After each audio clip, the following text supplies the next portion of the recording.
이 시간 증거할 말씀의 제목은 드로아를 떠나 밀레도의 이름, 드로아를 떠나 밀레도에 도착함입니다.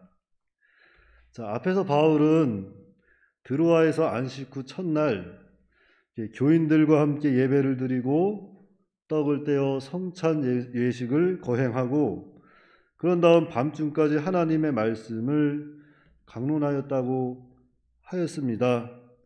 그런데 그 이유는 이튿날이 되면 바울은 일정대로 드로아를 떠나야 했기 때문입니다. 그래서 어찌하든지 하나님의 말씀을 그곳에 좀 더 전해서 진리를 바로 세우려고 하였다 그랬어요. 그런데 바울이 하나님의 말씀을 강론할 때 유두고라고 하는 청년도 3층 창가에 앉아서 말씀을 듣고 있었는데 밤이 깊어지니까 그만 졸음을 이기지 못하고 3층에서 떨어져 죽었다 그랬습니다. 그런데 그 청년을 하나님께서 또 살려주셔가지고 날이 밝아 바울이 그곳을 떠나게 될 때에 교인들은 그 일로 적지 않은 위로를 받게 되었다 그랬습니다. 자, 그러면서 주님 안에 있을 때, 우리가 주님 안에 있으면 주님께 딱 붙어 있기만 하면 이렇게 또한 화가 변하여 도리어 복이 될 수 있다는 것을 보여주셨다 그랬습니다. 그래서 어찌하든지 삶이 좀 고되고 힘들더라도 어찌하든지 주님께 이렇게 딱 붙어 있으면 하나님께서 살 길을 열어주신다 그랬습니다. 그러니까 우리는 그 사실을 기억하고 항상 주님 안에 딱 붙어서 주님과 동행하는 삶을 살아야 되겠습니다. 그러니까 어찌됐든 간에 주님께 붙어만 있으면 살 길이 열려요. 그걸 절대 잊으시면 안 됩니다. 그래서 바울은 드로아에서 이렇게 밤이 새도록 하나님의 말씀을 강론한 다음에 이렇게 또 날이 새어서 제자들과 함께 그곳을 이제 떠나 예루살렘으로 출발을 합니다. 본문 13절입니다. 우리는 앞서 배를 타고 아소에서 바울을 태우려고 그리로 가니 이는 바울이 걸어서 가고자 하여 그렇게 정하여 준 것이라. 여기 드로아에서 아소까지의 거리는 대략 32km 정도 떨어진 거리입니다. 그런데 바울은 제자들과 다시 아소에서 헤어지는 아소에서 만나기로 하고 제자들은 아소에서 배를 타고 드로아에서 배를 타고 아소로 향하고 이 바울은 걸어서 육로로 걸었든지 마차를 탔든지 육로를 통해서 이렇게 아소로 출발을 합니다. 14절 15절입니다. 바울이 아소에서 우리를 만나니 우리가 배에 태우고 미둘레네로 가서 거기서 떠나 이튿날 기호 앞에 오고 그 이튿날 사모에 들르고 또 그 다음날 밀레도에 이르니라. 자, 바울이 이렇게 또한 아소에서 약속대로 정한 대로 제자들과 만난 다음에 그곳에서 배를 타고 미둘레네와 기호와 사무를 거쳐 밀레도에 이르게 됩니다. 그런데 여기서 이 밀레도라는 곳은 그 밀레도라는 이름의 뜻은 피난민이라는 뜻을 가진 곳이에요. 피난민. 피난민들이 모여서 만들어진 성인지 모르겠지만 그런 의미를 가지고 있습니다. 그리고 이곳은 에베소로부터 남쪽으로 대략 45km 정도 떨어진 항구로서 천년의 역사를 간직하고 있는 아주 문명이 발달한 그러한 도시입니다. 때문에 그곳에는 아폴로 신전이라든지 또한 큰 경기장이라든지 야외극장 이러한 시설들이 잘 준비되어 있는 도시입니다. 16절입니다. 바울이 아시아에서 지체하지 않기 위하여 에베소를 지나 배 타고 가기로 작정하였으니 이는 될 수 있는 대로 오순절 안에 예루살렘에 이르려고 급히 가미러라. 이렇게 바울은 에베소를 지나서 항해하기로 작정하였다 그랬어요. 에베소는 바울이 3년 동안 수고하고 제자들에게 또 2년 동안 가르친 곳이잖아요. 그런 정든 곳을 그냥 지나쳐가는 거예요. 왜냐하면은 가능하면 오순절에 예루살렘에 도착하려고 서둘렀기 때문이었습니다. 그래서 이렇게 바울 일행은 서둘러서 예루살렘으로 향하는 것을 우리는 말씀을 통해서 볼 수 있습니다.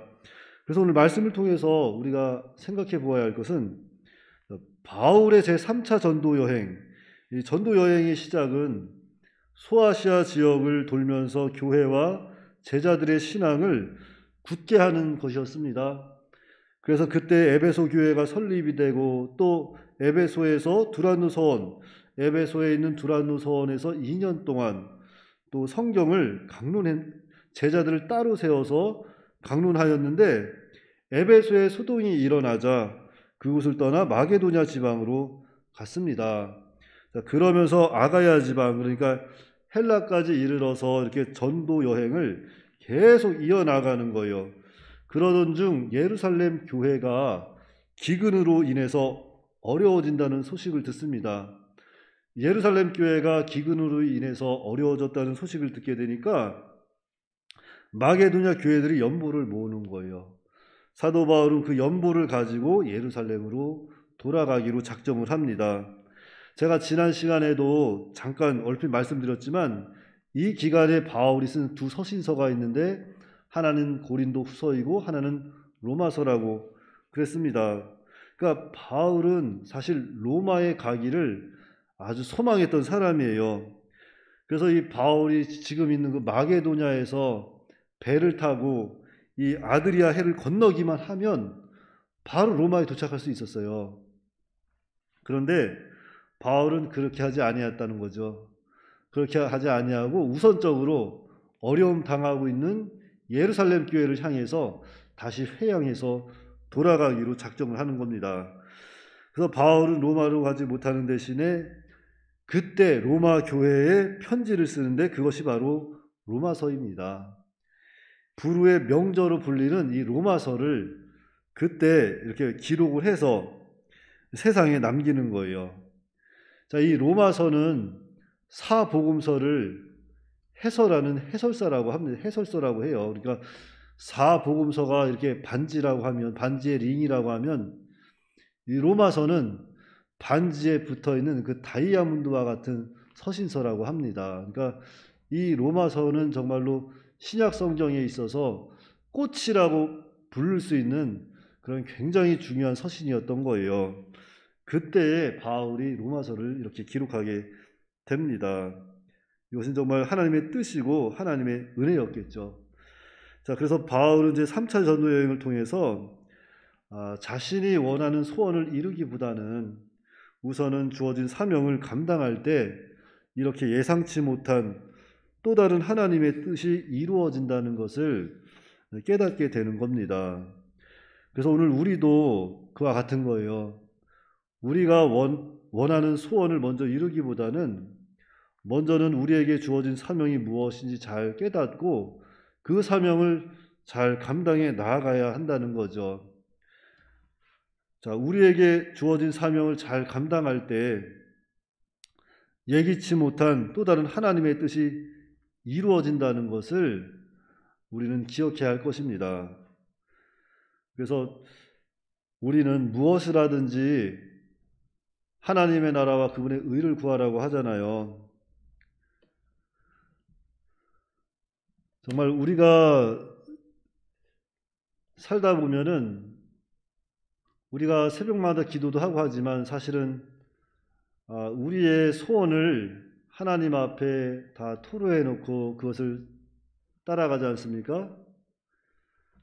그런데 물론 우리가 필요해서 하나님께 구하는 거지만 우선적으로 해야 할 것은 하나님 나라를 먼저 구해야 한다는 거예요. 하나님의 뜻이 무엇인지 먼저 잘 살피고 우선적으로 나에게 지금 맡겨진 그 사명을 잘 감당할 때 하나님께서는 예기치 못한 때에 하나님의 뜻을 이루시고 또 예기치 못한 때에 하나님께서 예비하신 은혜와 복을 주신다는 겁니다. 세상 일도 다 마찬가지예요.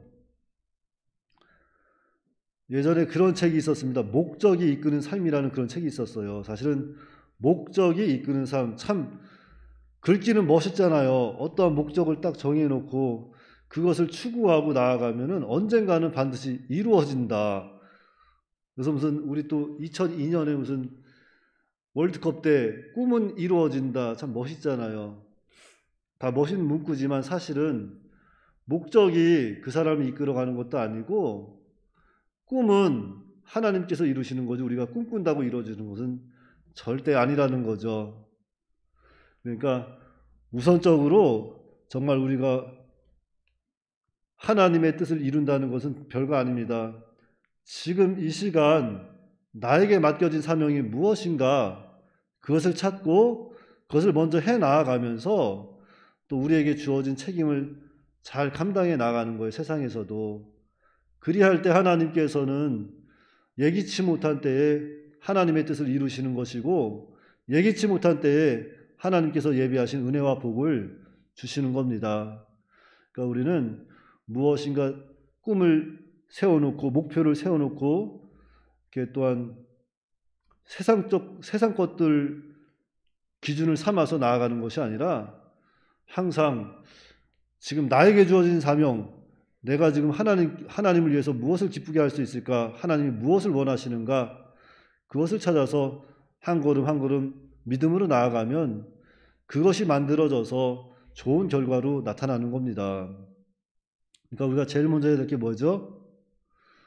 먼저는 예배에 잘 참여하는 것이고 예배에 참여해서 또 하나님께 늘 기도하는 것이고 또한 말씀 배운 것을 가지고 나가서 복음을 전할 때 하나님께서 예기치 못한 때에 하나님의 뜻을 이루어 가시는 것이고 또 예기치 못한 때에 하나님께서 예비하신 은혜와 복을 풍성하게 내려주신다는 것을 우리가 또 기억하고 오늘도 하나님의 나라와 그분의 의를 먼저 구하는 우리가 다 되어야겠습니다.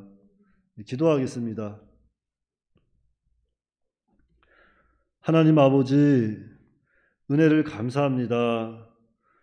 지난 한밤도 하나님께서 저희들 붙잡아 주시고 특별히 귀하고 귀한 새벽 시간 주님 전을 먼저 찾게 하여 주심을 참으로 감사합니다. 이 시간 성전에서 또한 각 가정에서 온라인으로 예배하는 모든 하나님의 권속들 아버지께서 붙잡아 주시고 이 시간 하나님께서 예배하신 은혜와 복을 풍성히 내려주시옵기를 간절히 바라옵고 원하옵나이다. 하나님 아버지시여 우리가 이 광야와 같은 세상에서 살아갈 때에 참으로 하나님께서 예비하신 그 은혜와 복을 사모하기보다는 무엇인가 자신이 이루고자 하는 것 또한 꿈을 세워놓고 그것을 바라보고 급하게 쫓아다닐 때가 너무나도 많았습니다. 그러나 아버지 하나님 오늘 성경을 통해서도 알겠지만 참으로 바울은 그렇게 자기가 가고 싶어 했던 로마를 바로 코앞에 두고선 예루살렘 교회가 어렵다는 소식을 듣고 마게도냐에서 모은 그 연보를 가지고 예루살렘으로 다시 회항하는 것을 볼 때에 하나님께서 그 가운데서 또 역사하셔서 참 그 진리, 그 복음의 진리라고 할 수 있는 그 로마서를 기록할 수 있도록 하나님께서 역사하여 주신 은혜를 우리가 보았습니다. 이와 마찬가지로 오늘 우리들도 우리가 해야 할 것, 세상적인 것들 우선적으로 하는 것이 아니라 먼저 나에게 주어진 사명이 무엇인지 잘 찾고 그 사명을 하나씩 감당해 나아가면서 하나님의 의를 쫓고 구할 때에 정말 예기치 못한 순간에 하나님께서는 하나님의 일을 하시고 또한 그 가운데 또 하나님께서 또 예비하신 복도 주신다는 것을 잘 깨닫고 오늘 한 날도 세상에 나가서 살 때에 우리가 무엇을 우선적으로 할지 늘 기억하면서 먼저는 하나님의 나라와 그분의 의를 구하고 그 다음에 나에게 주어진 그 모든 사명을 잘 감당할 수 있도록 은혜를 역사하여 주시옵소서. 우리 주 예수님의 이름으로 기도하옵나이다. 아멘.